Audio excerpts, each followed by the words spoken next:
Nabi Muhammad.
konten ngayekno semurine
sandi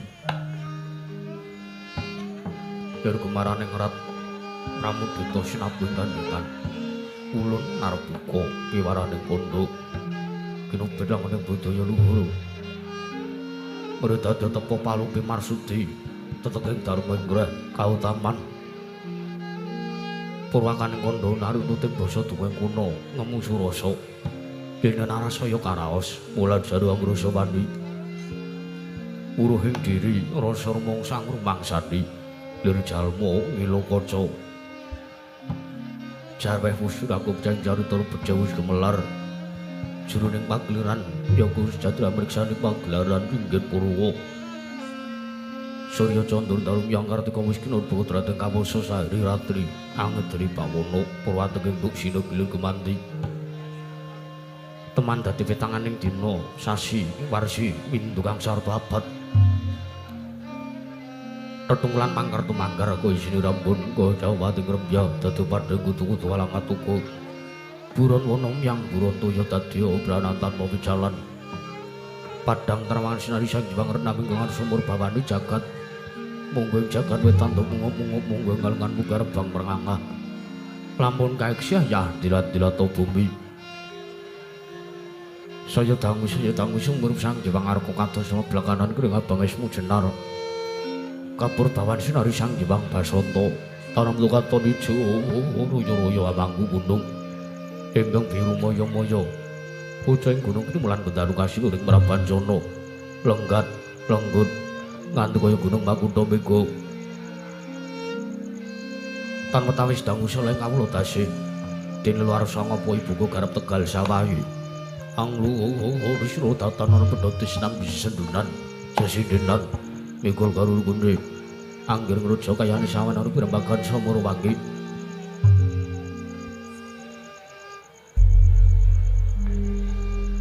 sang Hyang Arkasa dangu singgil meskatan melus sinari jagat rugi blapapan lor kidulitan kulon sinari jagat kang samyar bodyoto rebut ijo rebut kukuwung Pranti datan wonten kang madhari kekuwi murja negaring Amarta ya negaring Indraprastha ya negaring Cintakapura ya negaring Bathara Kawarsa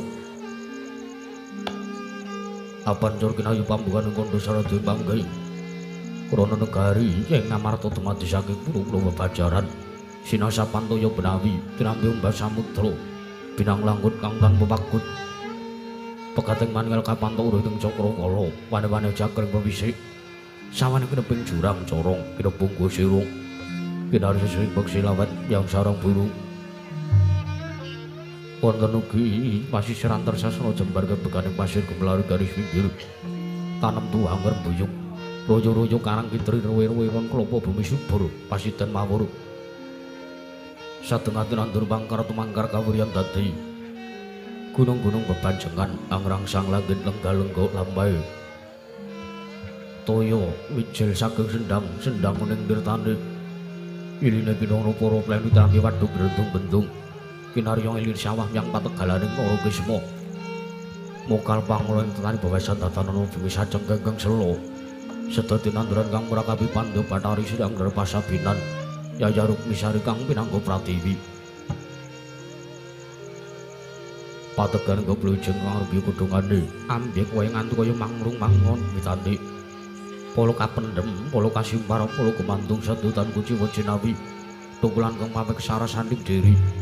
Ingon-ingon raja kaya dewen sansaya ngrembaka lamun siang anggeling bangunan. Lamun wanci sarap surya samya mulih marang kandhange dewi-dewi. Tatanana carane kandhang gunanjeng malang labet tepi saking Tidadurjana Cudi.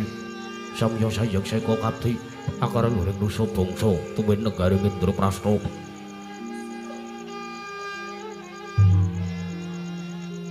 Kono ngembang gunung anggung winaksa mrestari tumurun Ratu Merah.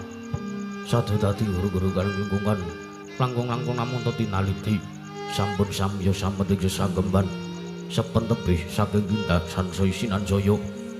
Wanada winada anane mumat sinamatan daya dinayan. Sawiji-wiji mapan saking jecipan kang menuju temah wujud manunggaling cipta rasa karsa babar karya. Kenging binasake negari Ngamarta nalika semana manjek marang jaman Kencana. Panjang pasir pawukir Lojinawi Gemah Ari Pakarta Tata Turturaja. Dasar guru kang gedhe bore padhang jagate durku setur tatukun carane turta kasusuring manca praja. Lah jeneng wau ingkang asta pusana ngandil bangsa negari Indraprastha. Ora ngerudan ucapna dosa namaning Sang Nata Dasa 10. Nama wis mestani juluk Sang Nata Prabu Darma Kusuma. Ya Sang Nata Prabu Puntadewa, ya Sang Nata Guna Talikrama, ya Sang Ajata Satru, ya Sada Dwija Kangkok. Nalendra pepakuning bumi ingkang anggung jejegaken kautaman desa Jogalenggah. Madyaning dampar Kencana. Ora montor-montor sipating Bathara, yaya Sang Hyang Bathara Darma Wijawantah. Binayang bayang sakjane Purapsara Apsari kawis ketingal. Pepandir kang sagung samya semewa yayara ping samudra daratan. Datan kanton wiswanipun Sang Hyang Ananta tungguling raja negari Ngamarta miwah sakjane para kadang ingkang sampun ketingal ngagal bergagah yaya Prayana Kewu. Ananging menika tonanipun Kadang Nata Satring Jodipati ing tunggul pamenang Sang Raden Arya Werkudara. Ya Raden Bimasena, ya Raden Bratasena, ya Kusuma Yudha, Kusuma Dilaga, ya Sang Gandawastratmaja. Satriya gagah piteksa godheng wong simbar jaja turta kasirungan kasekten luwih. Bebasan penatang pentajena lumender turba benggong sirda putung. Lodatan mukal dadadosaken bebedeng pinanggulanging raja negari ing Ngamarta. Sumambung pisuwan wura ing ngadhep lenggah wonten sak pemengraning Sang Nata nenggih panengah Pandhawa satring madukura Sang Raden Arjuna ya Raden Janaka ya Permati ya Kalidi ya Kumbang Ali-ali ya Sang Setya Margana. Satra bagus tanpa cacat pengawak tirta gaya tujuh. Sinebat lelaranging jagat lancur ing bawana arsa lenggah wonten ngarsanipun Sang Prabu Puntadewa Nalendra Ngamarta. Nalika semanten sampun cumandhuk wonten sak madaning negari Ngamarta nenggih Panakaman ing Karang Kadempel nenggih Sang Kilurah Semar Badranaya ya Sang Nayantaka ya Dudha Manang Munung ya Sarun Sari ya Bojogati. Nalika semanten kadharaken dening putra Pragil Sang Kilurah Bagong ya Kilurah Kacepot.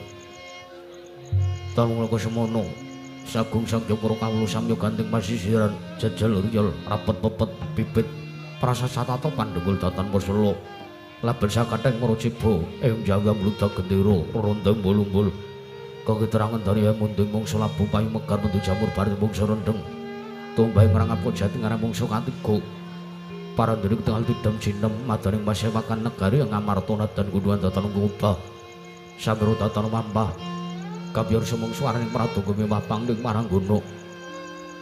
Sigur murwani pangendika Sang Prabu Darma Kusuma nampi rawuhipun Tandrawati Sang Prabu Sri Bathara Kresna. Mewana teng mandura Sang Prabu Baladewa ya Sang Prabu Balarama nalika semana. Dadi kaget Gurawalan manaik Sang Prabu Darma Kusuma arsa andangu dumateng rawuhipun Alendra kalih. Tata kumbang diwiji mati ku sang Prabu Darma Kusuma ingkang dereng kababaring lisan.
Kritinon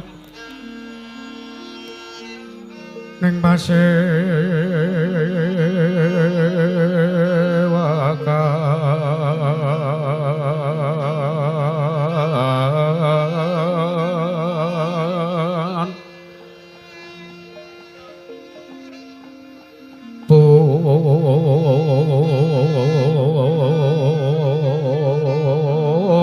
busana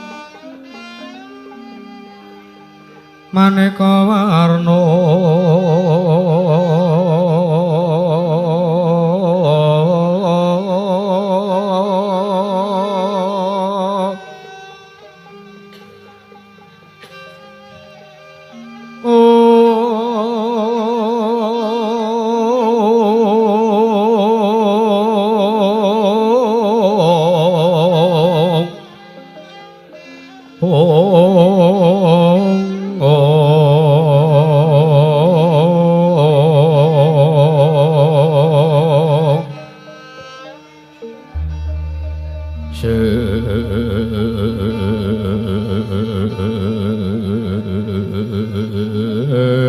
Pak Puspitengu Diono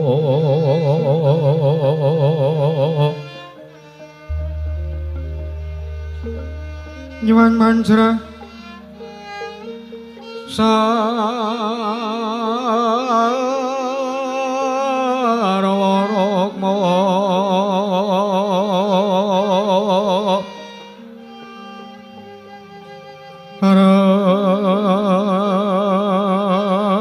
ranggeng manik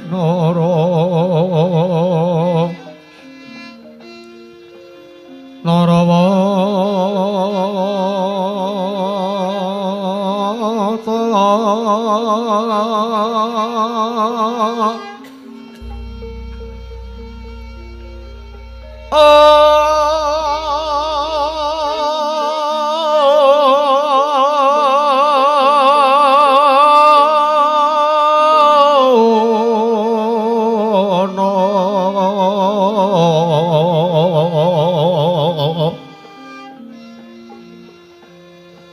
Obro prabanyo kang su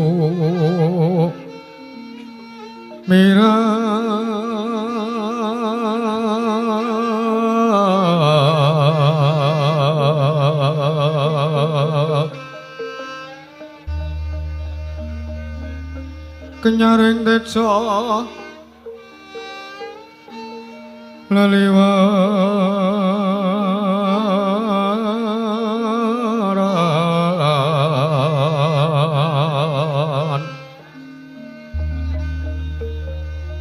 ler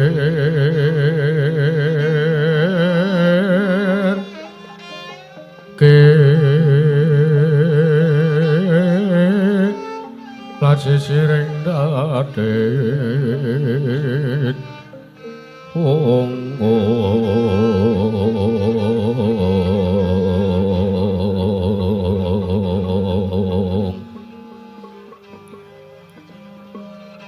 wimbo kekandha mrek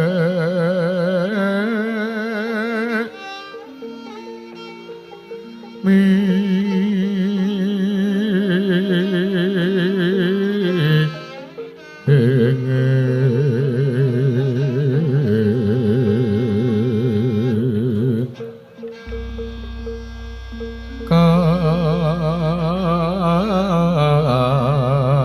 tiupeng ma roto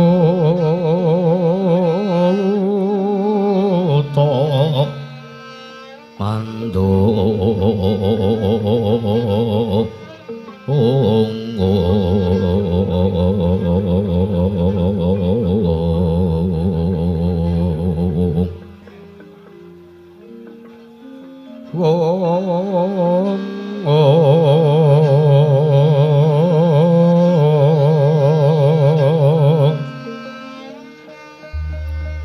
saparan mangambar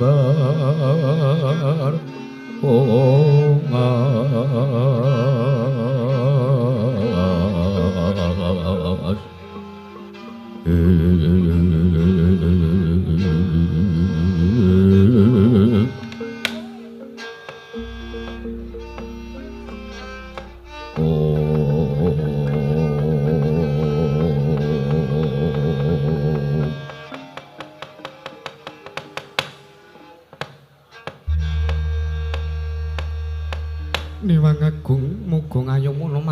raja negara ing Ngamarta lan saisinipun. Nun mangke Koko Prabu Sri Bathara Kresna.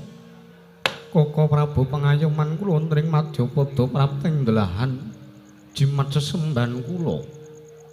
Koko Prabu Sri Bathara Kresna ing Darawati.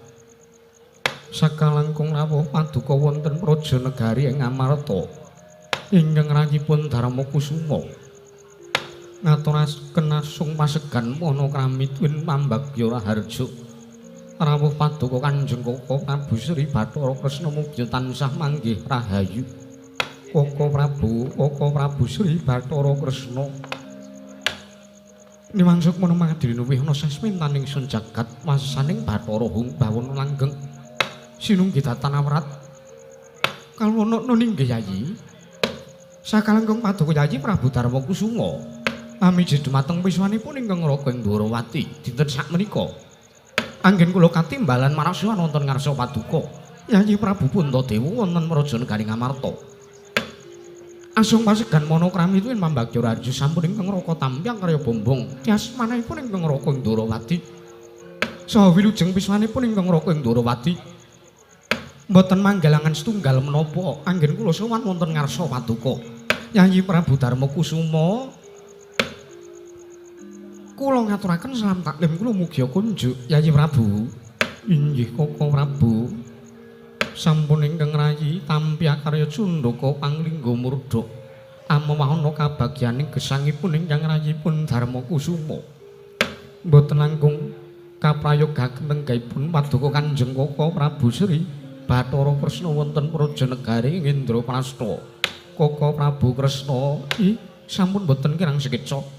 Biswanipun ingkang raka ing Darawati dinten sakmenika wonten negari ing Ngamarta Yayi Prabu Darmakusuma. Miwah Koko Prabu Baladewa ing Mandura. Sewu-sewu kalepatan kula awit kula wantun mengkeraken lenggah paduka Kanjeng Koko Prabu Baladewa ing Mandura. Koko Prabu Balarama ingkang rayi saestu ngaturaken pudya pangestu mugi tansah kunjuk wonten ngarsa paduka Kanjeng Koko Prabu Baladewa. Koko Prabu Kakrasana inggih Koko Prabu Balarama.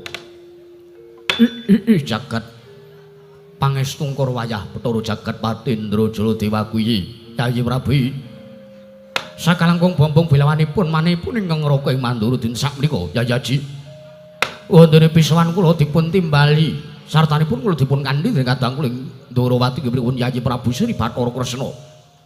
Dinten sakmenika kula kedah sowan wonten Praja Negari Ngamarta.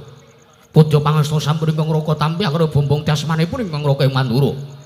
Mboten langkung kula ngaturaken salam taklimipun ingkang raka ing Mandura mugi tansah kunjuk wonten ngarsa paduka Yayi Prabu Darmakusuma.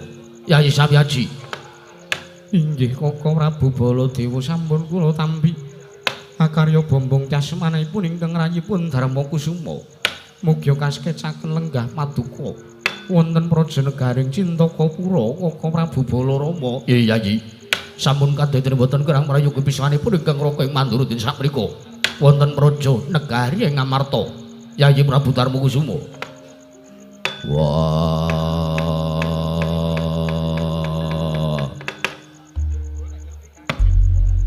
Kresna kakangku jlitheng kakangku sarawuh puning Praja Negara Ngamarta ngersani barep kakangku. Aku ngaturake basaku katurut tampanen Kresna kakangku. Katangipun Kakang Dimas Werkudara Jodipati ya.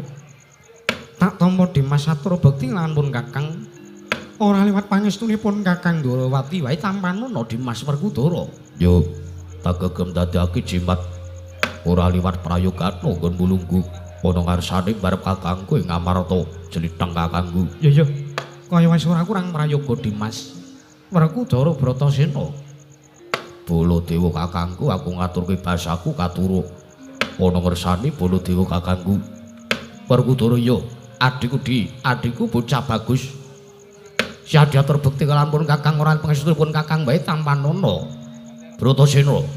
Tak gegem dadake jimat ora liwat prayoga nggon mulunggu ana ngersane Puntadewa kakangku. Ya ya kaya wis ora kurang prayoga Werkudara. Kowe menengo wae. Karepku ki arep nyuwara ya aku ket mau rung dinae kesempatan. Oh wis ngrungokke lehku MC apik banget to Mir. Iya iya. Aku ki seneng banget karo sindan sing kuwi mau. Ya. Nek seneng gawanen Bali. Engko tanggane Bali tak buntele kresek. Iya. Yo, Werkudara kaya wis ora kurang prayoga, Dimas Bratasena. Koko Prabu kula ngaturaken sembah sungkem pangabekti kula kunjuk Koko Prabu Kresna. Yo Janaka tak tampa ora liwat pangestunipun Kakang Tampanana Dimas Madukara. Sampun kula tampi karya bombong tias penggalih kula. Amawa ana kabagyaning gesangipun ingkang rayeng Madukara pun panengah. Koko Prabu Baladewa kula ngaturaken sembah bekti kula kunjuk. Janaka tak tampa ora liwat pangestu Tampanana Dimas Yayi Setya Margana. Sampun kula tampi karya bombong mewah kula pundi akarya jimat paripe Koko Prabu.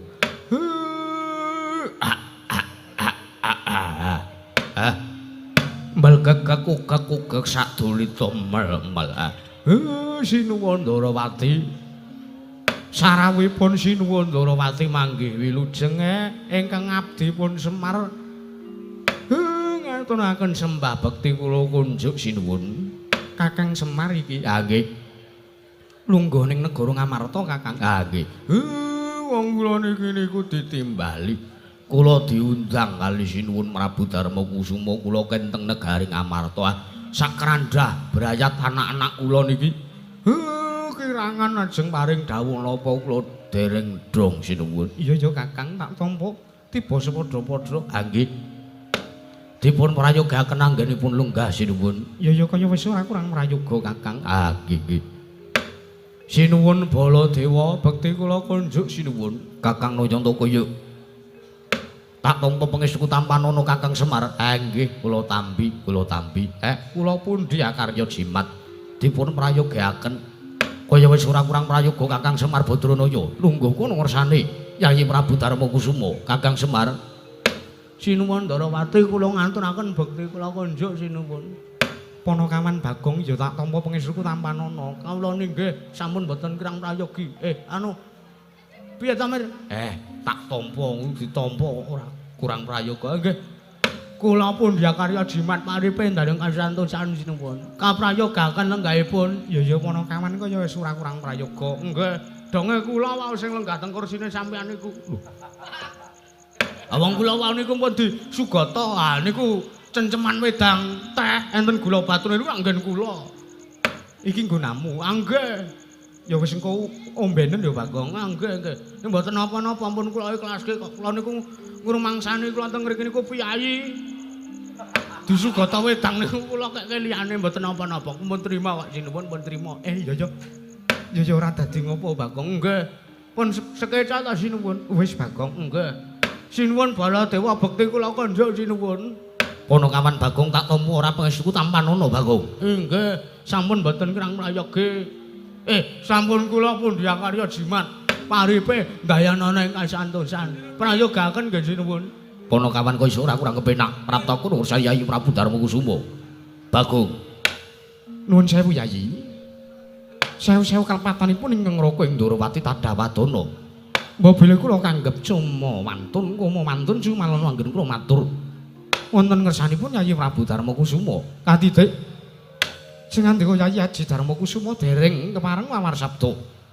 Nanging ingkang ngroko ing Ndarawati kepareng kula nungsung pawarta langkung rumiyin. Kula cumadhong dawuh teka dinten sakmenika kula miwah Koko Prabu Baladewa katimbalan sawanipun wonten ngarsanipun Paduka Yayi Prabu Darma Kusuma. Wonten maring dawuh menapa Yayi kepareng ingkang ngroko nedya nganglungaken jangga nilengaken karna mastuti sabda tampa dawuh pangandika Paduka Yayi Prabu Darma Kusuma. Yayi semanten uga ingkang ngroko ing Mandura nyemadhong dawuh nungsung pawarta wonten ngersanipun Paduka Yayi Haji Darma Kusuma Yayi Prabu Darma Wangsa kepareng mawarsabda paring dawuh kaliyan ingkang ngroko ing Mandura pun Baladewa wonten dinten sakmenika kula katimbalan sawanipun wonten ngarsa Paduka Yayi Prabu Darma Kusuma Yayi Prabu Puntadewa long-long ramyan ingkang triya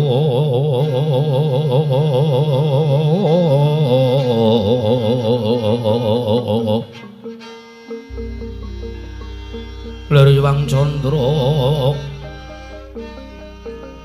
katawangan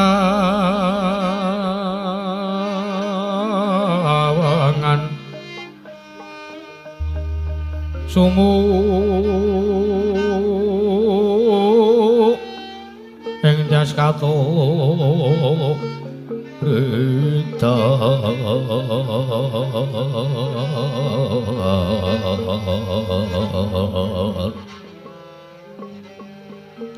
lemut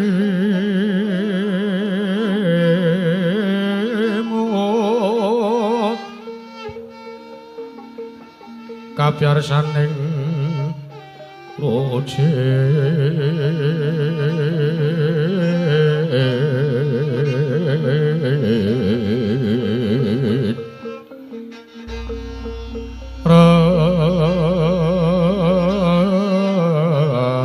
remeng driyoma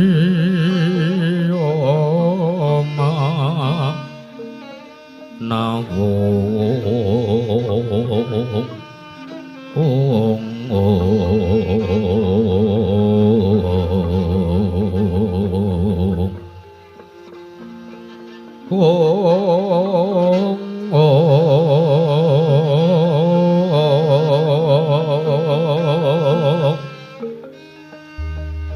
Kokowong Yuwang Wisesa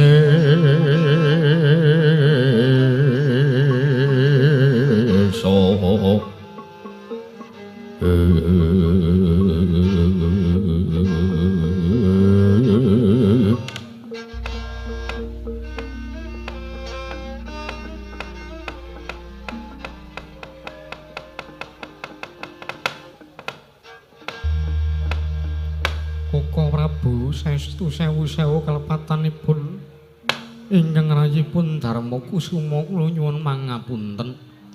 Wondene wekdal dinten sakmenika kula wantun ngombyongi tuwinang ngaturi rawuh paduka Kanjeng Koko Prabu kekalih.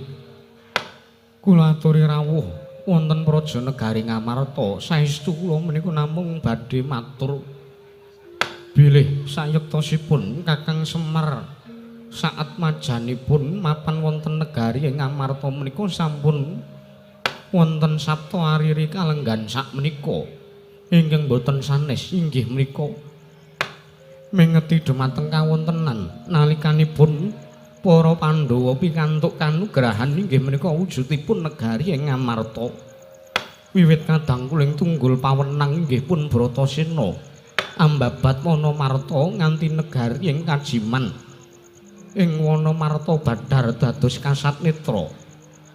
Koko Prabu kula sampun sak pirembagan kaliyan kadang-kadang kula pun para Pandhawa gangsal miwah Kakang Semar Badranaya minangka pamongipun para Pandhawa sampun kula pesthekaken lan kula antepi bilih rikalenggan sak menika kula sak kadang Pandhawa badhe amiwiti ambangun negari ing Ngamarta.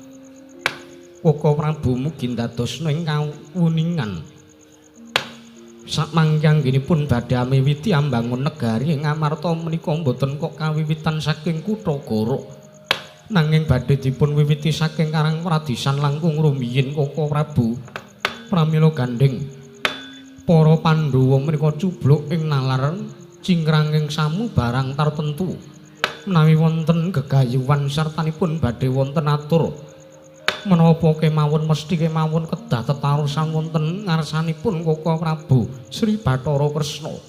Pramila saking mekaten Koko Prabu kekalih kula rawuhaken wonten mriki menika kula namung nedya nyuwun iguh partikel iguh pamrayogi menggah kados pundi anggenipun para Pandhawa badhe miwiti ambangun negari Ngamarta menika. Koko Prabu kekalih sikra-sikra yen permana kanca sikra ngrakit nawang sesangka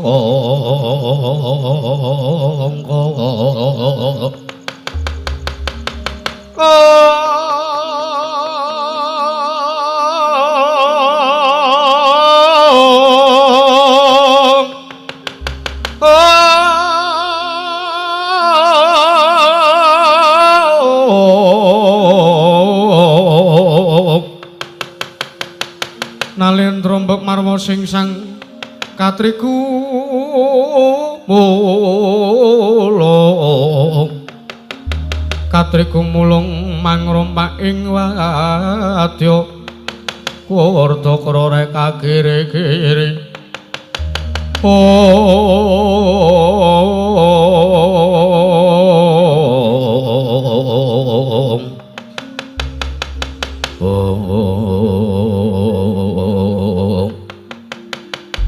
Didemataning pasewakan negari Ngamarta niku semanten tatan mobat tatan musik nata Ndorowati sareng nampi pangandikanipun nata ing Ngamarta Sang Prabu Puntadewa nalika semanten legek dadya kaya pratima golek kencana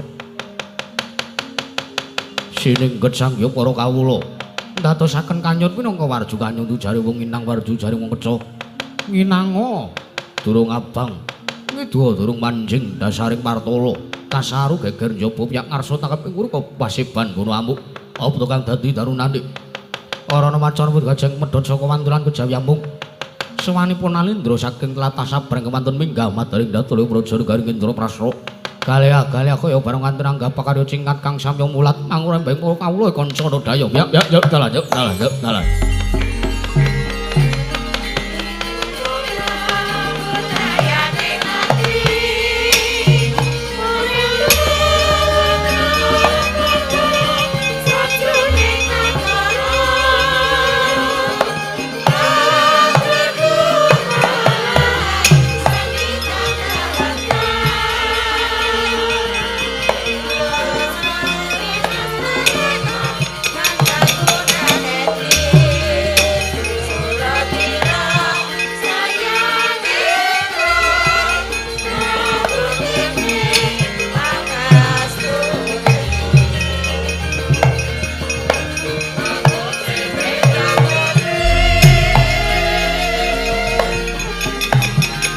Woi. Lonwood.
Sinongwati caket kinari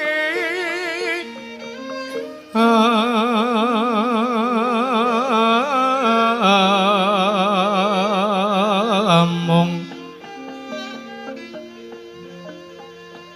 maklume mbak ombak ing samudra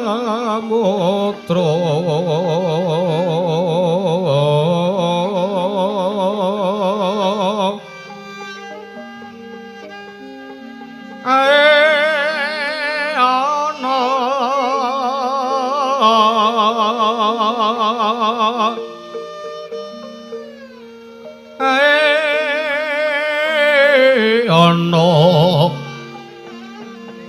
bali lumut amrek kanggeng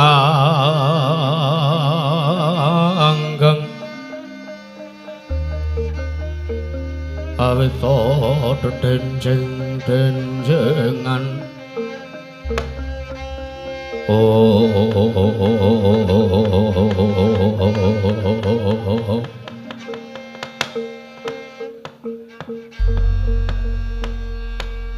Werkudara barep Kakang Kupu durung nganti purna anggonipun Kakang matur ngersaning Kaka Prabu Sri Bathara Kresna teka iki ana rawuhe Nalindra yen to tak sawang saka busanane iki Nalindra saka tlatah Sabrang Dimas Dimbalana wah nanging panjaluk iling-ilingen wanti-wantiku yen to pancen ratu iki nggone suwananing Brajanegara Ngamarta nggawa katentreman tumrap kabrajan negara Indraprastha barep kakangku kudu bisa nglungguhi bawa laksana minangka Nalindra Ngamarta iya Dimas yo nanging yen to ratu iki mengku mung arep ngobah-obah katentreman bebudhek banyu bening kana negara Ngamarta wah sumingkira wak tendhange ratu lingku iya Dimas Siadi lungguh keng prayoga pun kakang bakal ndangu lawan rawuhe ratu iki.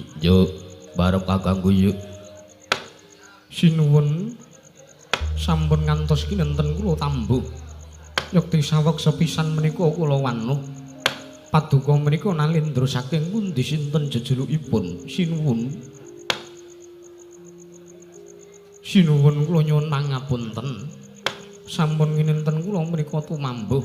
Yekti saweg sepisan menika kula wanuh paduka menika saking negari pundi sinten jejulukipun sinuwun nunamen pasang Kalimantabe tenebi nang ludun dumawahing tawang tuwang linepat ning tolak manuk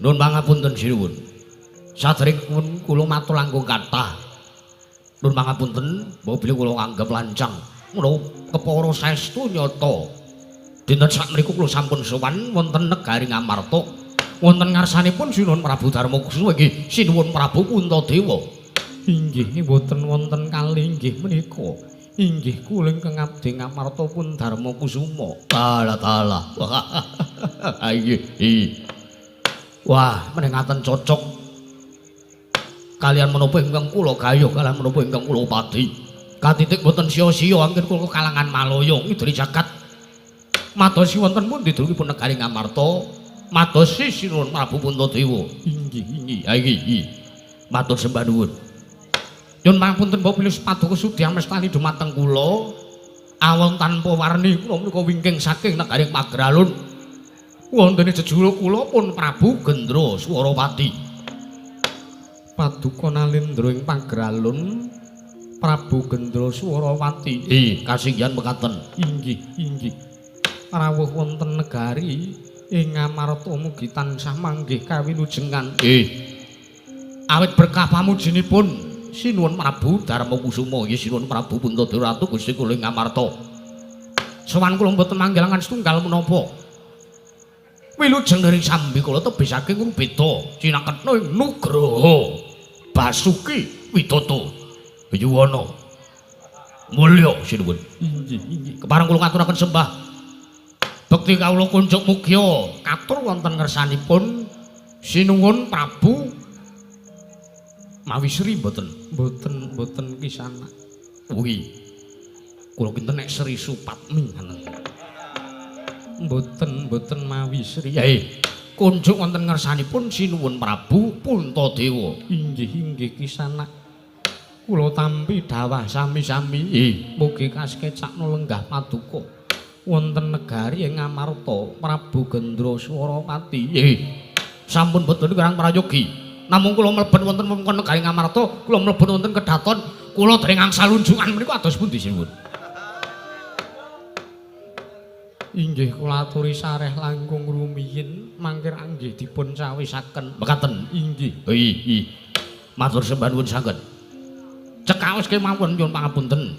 Menawi kula kanggep lancang, wonten kula boten dipun dangu sowan kula wonten mriki wigatosipun menapa, kepareng kula badhe matur. Wonten ngersanipun Sinuwun Prabu Puntadewa. Inggih sinuwun kula aturi paring dawuh ingkang tetela.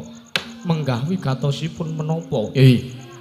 Ingkang sepisan sowan kula menika tuwi dhateng kawilujenganipun para Pandhawa inggih Sinuwun Prabu Puntadewa wonten Praja Negari Ngamarta. Matur sembah nuwun sinuwun. Dungkap angka kalih sowan kula menika dipun utus dening para kawula kula ing negaring Pageralun. Awit sampun wonten tigang candra menika para kawula kula kawontenanipun sami melet-melet. Melet-melet menika tegesipun kawontenanipun menika nembe grantes. Wonten negaring Pageralun menika nembe larang udan. Wonten negari kuling Pageralun menika nembe larang pangan. Istilah sak menika paceklik. Inggih sinuwun. Wontene paceklik utawi larang udan larang pangan menika ugi saged dipun wastani negaring Pageralun nedeng ke Taman Pagebluk, ke Taman Weling Jawata. Awit mboten namung larang udan larang pangan wonten negari Pageralun, kawula kula kathah ingkang esuk lara, sore ketiwasan, sore lara esuk det. Lho kathah sanget. Mbut sampun mboten kirang-kirang anggen kula ngupati Brahmana winasis 1000 sugata miyang para nimpuna. Kinarya nambarkaning Praja Negari Pageralun. Wontene setunggal kemawon mboten wonten ingkang saged menika damel walyaning Praja Negari Pageralun menika. Nanging sareng kula semedi maladinding kula lampah tapa brata.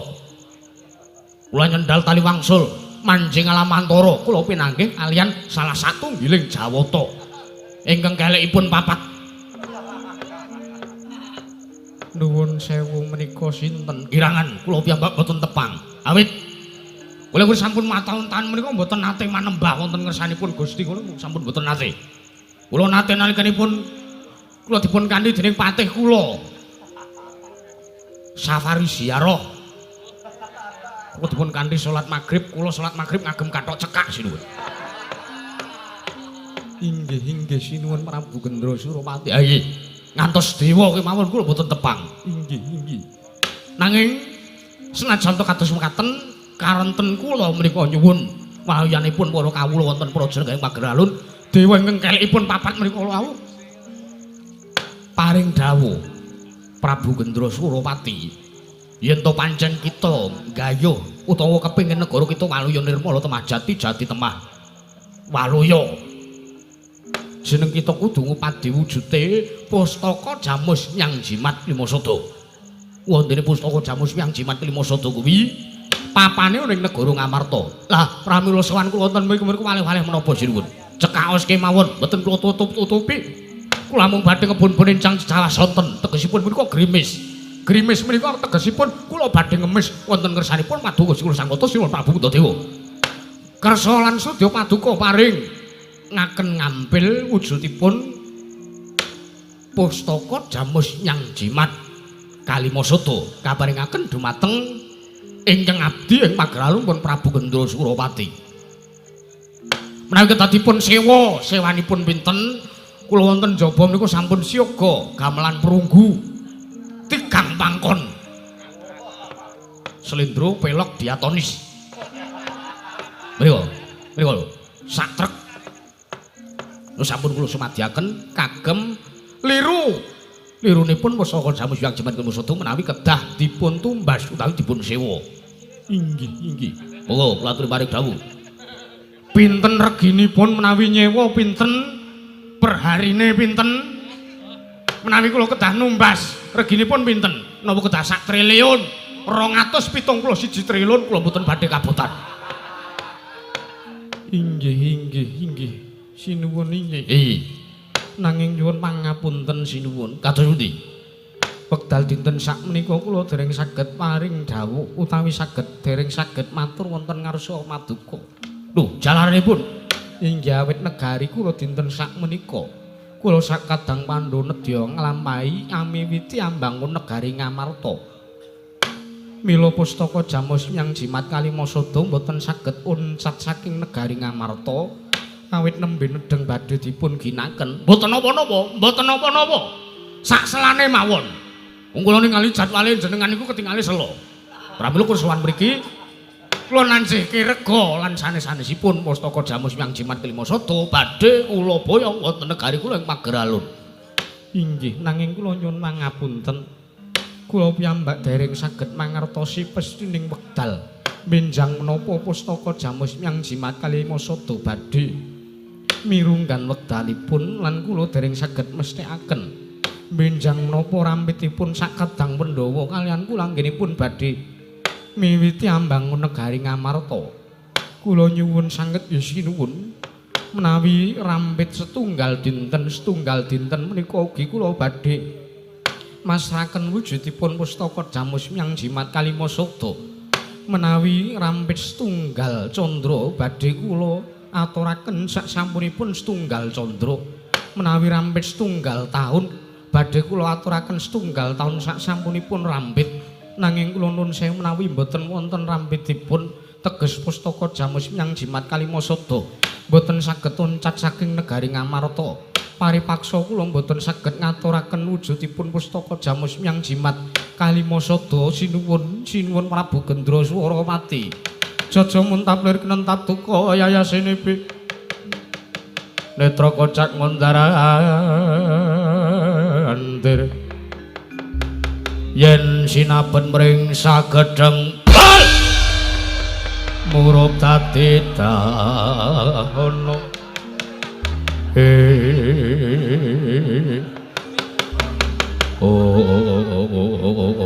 Panus maning jajalanan sekretaring bauri iblis lanat ngoyowara ucapmu Prabu Puntadewa.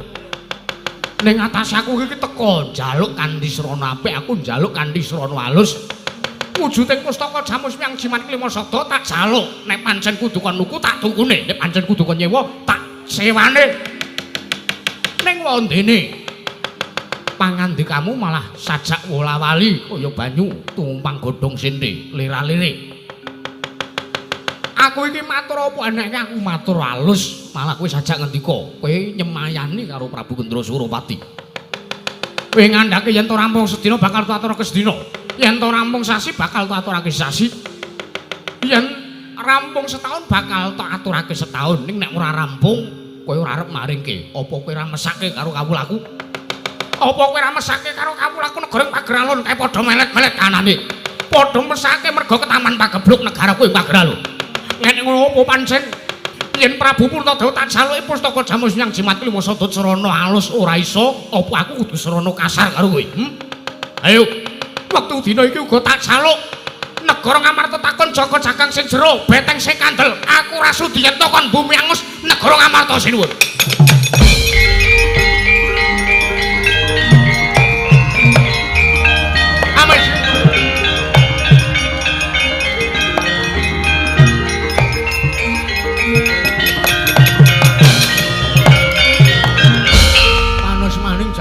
Sekretaning bawana iblis lanat strayali binatang September Oktober November Desember Januari Februari Maret April Mei Juni Juli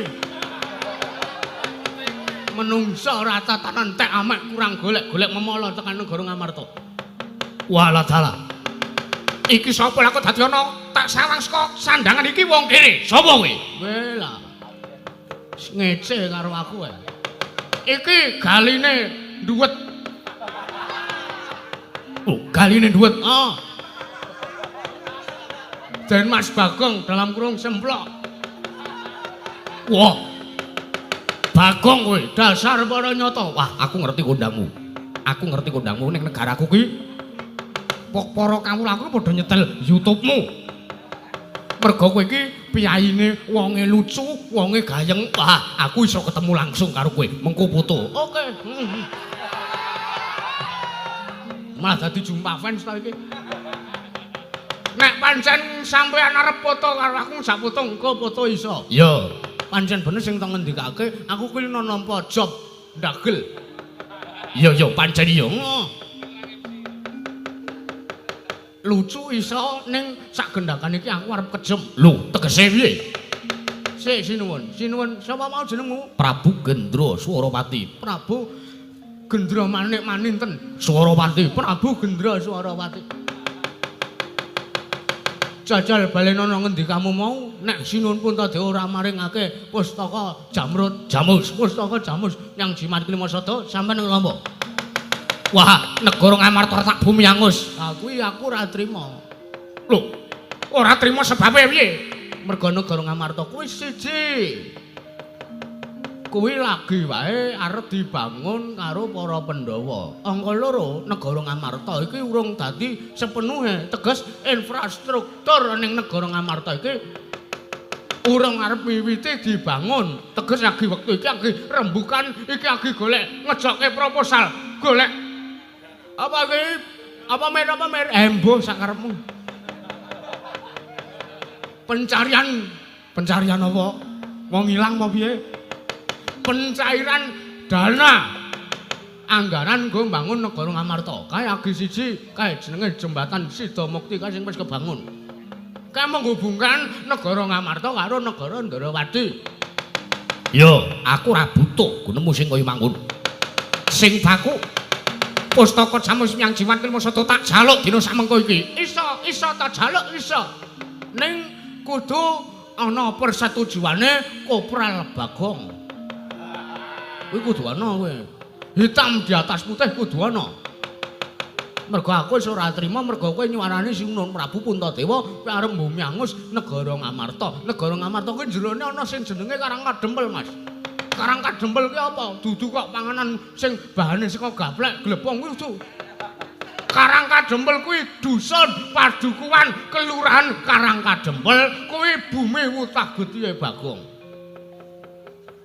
Bagong ki digawe nang kono, dilahirke nang kono, digedhekke nang Karang Kadempel. Kowe arep mbumi angus negara Ngamarta padha karo kowe arep mbumi angus Karang Kadempel. Iki sing marake Sersan Bagong ora trima. Kowe ora trima kareng apa? Ih, sawangen epek-epekku. Epek-epekku kuwi sawangen. Ki nek janji murup wernane ijo. Heeh, ijo berarti kowe oleh terus. Nek abang kowe kudu mandek. Nek tanganku murup wernane ijo teges kowe isih tak nehi pangapura. Nek telapan tanganku iki murup wernane abang ki tak tamake dadamu ora jemblong aja takon dosa. Wah, aku ora wedi. Waduh. Ki sawangen mripatku iki. Mripatku ki arep gedhe ning iki ra cilik. Mergo gedhe iki dimerekani wiyaga-wiyaga. Mripatku ki janji metu laser sring kaya Iron Man lho. Iki tak nereke dadamu ora pecah, ora bengkah, ora metu gedhe. Aja takon dosa Prabu Gendra Suropati. Wah, aku ora wedi nek ning dapurmu kowe. Loh piye iki kok ora ndek gigrek babar blas iki. Sawangen sikilku iki. Sikilku iki nek tak nggo ndugang kowe pindane kowe kaya didugang Prabu Balade. Woi.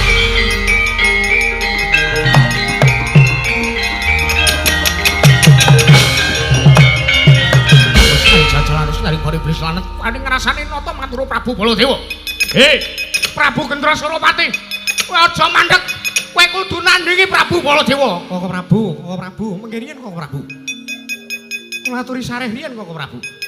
Piye Kresna piye? Piye? Si Adi kok ngendhek karo pon Kakang. Pon Kakang arep ngajar karo ratu kae mau. Mengkirian to, mengkirian. Kok sampean ajeng ngajar kalih ratu menika kula menika luputipun apa? Lho Gusti. Ratu kae mau ora njaluk ditendang to. Ratu kae mau ora ngangkucat ngrasani karo nata Mandura Prabu Baladewa. Jare arep mbumi angus negara Mandura. Jare arep gawe geger ning kedaton negara Mandura. Aku ora nrimake. Mengki riyen kados ngoten niku sing ngendika sinten? Kados ngoten niku sing ngucap sinten? Lulu. Wah. Apa aku ngipi ya mau ya? Wah. Njur piye iki Kyai? iki ning kene iki miskomunikasine ning kene iki. Nuwun sewu Koko Prabu wong wau niku Bagong niku matur kok. Matur piye Bagong? Nantang kalih ratu kaya mau kon nemeti sikile Bagong niku nek ditendangke teng raine ratu niku wau niku rasane padha karo nek ditendang dening Nata Mandura Prabu Baladewa. Wah. Wah. Krungu ratu kaya mau nantang karo pun Kakang Yayi. Mboten. Waduh iki piye iki? Nggih sampun. Paduka sampun damel wiwitan geger kali ratu menika kok dadipun rampunge. Gusti, Bagong. Bagong, Wonten dawuh sinuwun. kowe mau bener muni ngono. Nggih. Wong ratu kula nika mau kula pameri epek mboten wedi. Kula pameri mata mboten wedi. Kula pameri tungkak. Iki tungkakku iki nek tak nggo dugang kowe rasane padha karo nek kowe didugang Prabu Baladewa. Lah kok sampean mangkat. Wah, krunguku ratu kae mau njaluk didugang karo Prabu Baladewa ngono. Mboten. La ilaha Banjarku kudu piye iki Bagong? Nggih mpun, senes luput kula niku lupute sampean kok. Wong wis wani nendang kalih ratu niku kala wau kok. Koko Prabu, piye Kresna? Paduka mriku sampun wantun mimiti kedah.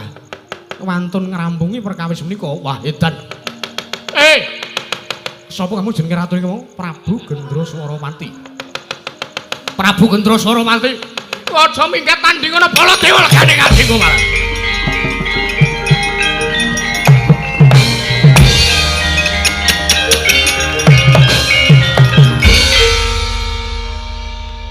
Wong sing salah kono kok nyalahke aku. Nggih ya sinuwun ya. Iya Bagong nggih. Koko Prabu Kresna wonten maring adhawuh Yayi. Kriwiyan dados grujukan geguyon dadi tangisan kemarinipun Yayi Arjuna wonten timbal ngadhawuh ndakna kelawan kamurkane Koko Prabu Baladewa nuntun ngestaken dawuh ten pamit madal kasilan Koko Prabu.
Prabu.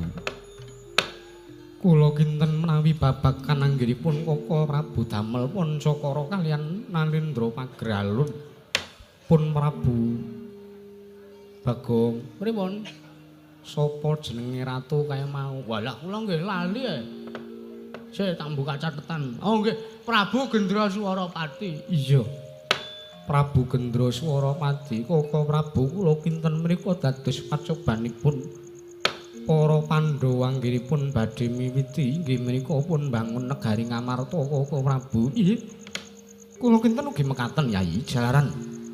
Mesti kemawon jengandika sampun mriksa tiyang menika menawi gadhah gegayuhan menapa ingkang jinangka tartentu kemawon mesti kathah pacobanipun. Widhi. Sampeyan kok ketularan gareng to sampean? Lho, ketularan gareng piye?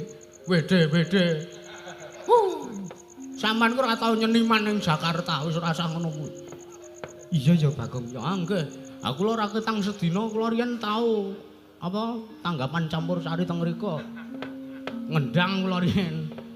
Gak jaman urung gelem ayang. Iya Bagong. Nggih. Koko Prabu wonten dawuh Yai. Kula nyuwun kalian paduka supados para Pandhawa gangsal anggenipun miwiti mbangun negari Ngamarta. Inggih ngestaken dawuh Werkudara apa mbar kakangku? dawuhna kelawan atmajamu kabeh ya lancur-lancur Pandhawa supaya ngundurake kelawan Prabu Gendra Surawati. Yo, Merga pancen bener ucape Si Adi yen to ratu kae mamung arep mbebudhek banyu bening kanan negara Ngamarta bab katentremane tak pasrahke ana ngersane Si Adi Jodipati Dimas. yo, wis toke dawuh mbar kakangku Puntadewa. Kakang Semar, Kakang Nayantaka. Wela. Wong tuwa ngrepot. Nempiling karo wong tuwa kualat kowe. Ora mungkin. Piye Bagong? Timbale sinuwun. Monggo kula dheraken menyang ngendi Kakang? Lah pripun to?